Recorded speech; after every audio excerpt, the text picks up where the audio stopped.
Madden 20 is upon us, so now it's time to look at some of the crucial things that have been removed from the gameplay for the upcoming Madden. Every year when Madden comes out, we not only look at things that were added, but we also look at the things that were removed from the game or altered. Some for good reasons, some for bad reasons. Some things needed to go and other things had no business ever leaving the game. Today we're going to focus on 5 really crucial gameplay type things that have left the game, have been removed from the game, and you can decide, do you think some of these are good? Do you think they're bad? Let me know below. I would love to hear your opinions on this. Now, as always, if you are new to the channel and you want to stay up to date on the latest Madden 20 news, make sure to hit the subscribe button below, and also make sure to hit the bell icon so that you never miss out on any of these uploads. We will have Madden gameplay coming really soon, within 10 days, so you want to make sure to have your notifications on so that I can break down everything for you and you don't miss out. Now, let's get into the list. Number 5 on the list. We're not really ranking these by importance, but we're just gonna go 5 to 1. So number 5 on the list is the strip ball spam. Now, last year in Madden, many of you may remember, the strip ball was definitely a little overpowered. Now, there's nothing wrong with actually being able to strip the ball and time it. That's great. We see the ball get stripped out all the time in real life, and we love to see that happen in Madden, to have a big game-changing turnover for your defense. But the problem last year was that you could literally just spam the strip button over and over and over and over, and eventually your guy, once he got close enough to the ball carrier, he would get an animation where he would be able to lock on the ball and strip. And at that point, you're really looking at maybe like a we'll say maybe like a 70-30% type chance that you strip the ball out, which is pretty decent odds for your defense when you think about the fact that you didn't really have to time anything. You didn't have to really take much into account at all. All you had to do was just continually mash the spin button, or excuse me, the strip button, and eventually your guy would match an animation that would, you know, have him attempt to pull the ball out. Now, it's such a rewarding mechanic. When you strip the ball and you recover it, you're taking a possession away from the other team and you're giving yourself an extra possession. The reward is so great, but the risk wasn't really there. If you mistimed it, you wouldn't whiff, you wouldn't miss the ball carrier, you wouldn't get run over.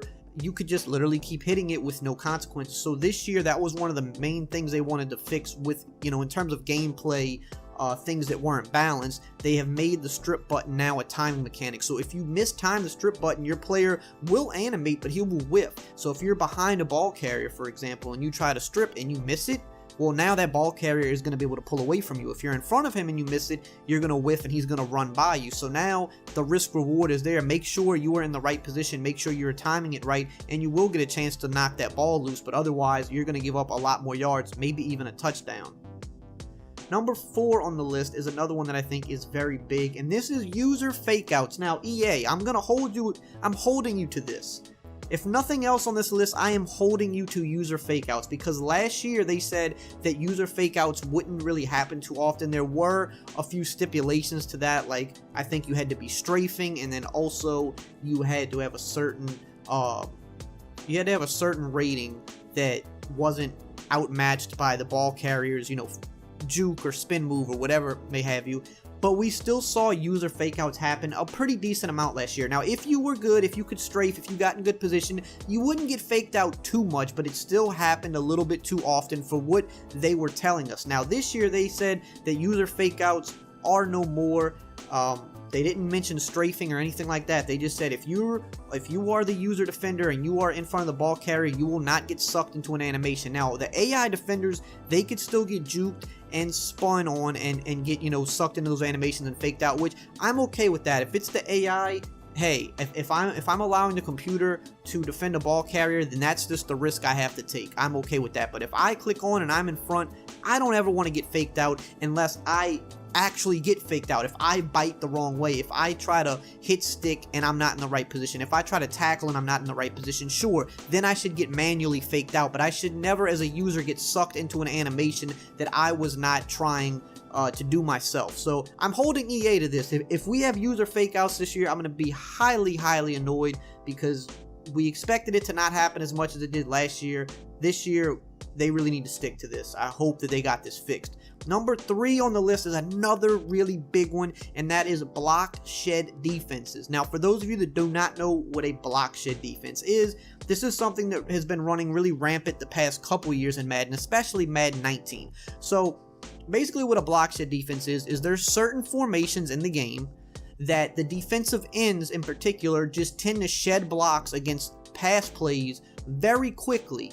Why? I'm not 100% sure as to why this happens, but we see this with like certain 4-3 defenses last year. We saw it with the big nickel over G defense. We see it with nickel normal sometimes, where the defensive ends just off the snap, they get a really good kind of jump off the line, and they get into a position where the offensive tackles kind of will just put a hand on them momentarily, but they'll allow them to get like an instant win or just completely let them go after their initial engagement, which really only allowed quarterbacks, in some plays, 2 seconds flat in the pocket. And not to say that that can't happen in real life where a quarterback only has 2 seconds in the pocket, but with these defenses, it would happen pretty much play after play after play, to where you didn't really have to think too much on defense. You could literally just rush 4 people and pretty much have, you have 7 guys in coverage, which is a really good amount of people in coverage, and you knew that on average you could get to the QB in about 2.5 seconds, whether you max protected or not. You could block 7 people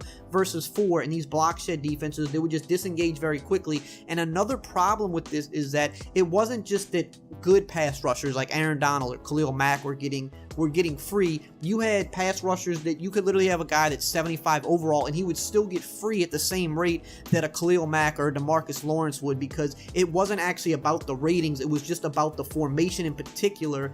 Just the way it was aligned, they would just get these animations that would beat the offensive tackles every time. So that's the type of defense that people ran, because you could just run any coverage you wanted. You didn't have to really be complex.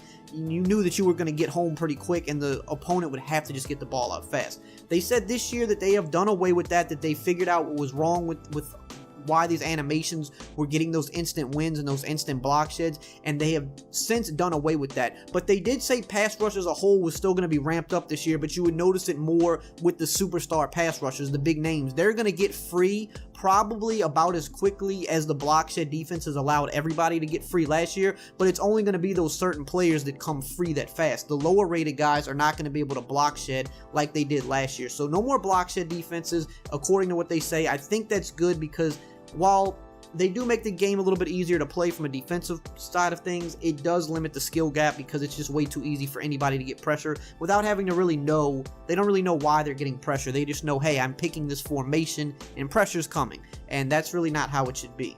Number 2 on the list, lurking linebackers. Now this one is kind of, it's kind of true and it kind of isn't, so let me explain. We all know that lurking linebackers the past few years in Madden have been very overpowered in terms of being able to intercept the ball from, sometimes 10 yards in front of a route, which is just completely unrealistic. Part of that is ball trajectory problems, which they also address, but a big part of this is just that the linebackers are able to get these super spectacular catch jumping animations where they lurk up in the air and they snatch the ball out of thin air. They said that has been fixed, and now linebackers, especially when a ball is out of reach, will not be able to just jump up in the air and snatch these passes, which is good, because this really eliminates a lot of what football is, which is placing the ball in tight windows, dropping the ball right in over a linebacker's head, but right in front of the safety. You couldn't do that in these past few years' games, because the linebackers could defend so many yards behind the ball because of the animations that they were getting. So that is gone. They will not get those animations anymore. But the problem with this is that there are certain formations in the game where you can sub in safeties at linebacker. There's certain nickel formations where you could do this, and the DBs in the game can still get these jumping animations, because the DBs on average are a little bit more athletic than the linebackers. They usually can jump a little bit higher. They can get those type of animations. So if people are using those nickel formations with safeties at linebackers, they'll still be able to get those lurks. But to balance this, they did say that when you have a safety subbed in at linebacker, they're going to be a lot more weaker against the run.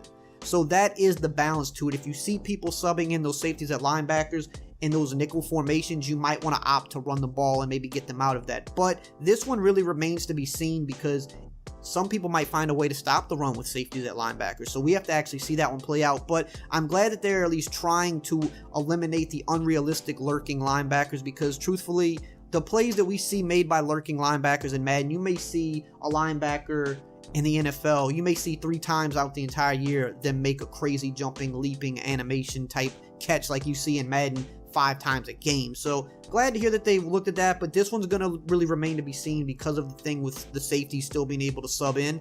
We'll see. Now, number 1 on the list is another really big one, and that is they have, for the most part, eliminated cross-body throws / when a QB runs 20 yards behind the line of scrimmage, throws cross-body off his back foot, and somehow still delivers a perfect pass. This has plagued Madden for many years. Some years they've gotten better with it, but then other years, like this year, big step backwards. You had guys scrambling 15, 20 yards back, off the back foot, cross-body. Guys like Michael Vick and Lamar Jackson putting the ball on the money just way too often. They said that they have eliminated this. They said when you start running backwards this year, number 1, your accuracy is going to decrease by a lot. If you try to go cross body, your accuracy is going to decrease by a lot. And if you go so far back, they didn't say how many yards, but past, I'm gonna say past probably 10 yards, the receiving icons are going to go away completely. So you're not even going to know which receiver is which icon, which is very good. Now, the other side of this is there are the new abilities in the game this year, and Mahomes is one of the QBs that has like a cross-body throwing ability, but there are some specifics that come along with that. He can't just make cross-body throws in crazy situations. Like if he's running behind the line of scrimmage trying to go cross-body, he's not going to have good accuracy. But if he's going maybe side to side and he's around the line of scrimmage, because he can make cross-body throws pretty decent in real life, as we've seen him do this, he will have an ability that allows him to hit that a little bit more accurately than most of the other QBs in the game. But if he has pressure on him, if someone's chasing him down, then his accuracy is going to decrease. So there's a lot of things that come along with it, but the main thing we got out of this is those people online that just want to run backwards crazy with no regard for anything and just throw up these crazy crossbody passes. We should not see that plague the game this year. But again, EA, I'm holding you to this because this is one of the worst things about Madden 19 and just makes the game terrible. You call the perfect defense, you got pressure on somebody, you have him doing probably one of the worst things you can do in football with your quarterback, and they're able to be successful with this. If this is not truly eliminated from the game, I will be highly upset. So these are the 5 things that have been removed from the gameplay. In my opinion, if these are all true, these should all be very good things. But depending on your style of play, maybe you don't like some of these things. Let me know below. Make sure to subscribe if you're new. And as always, I will see you guys next time.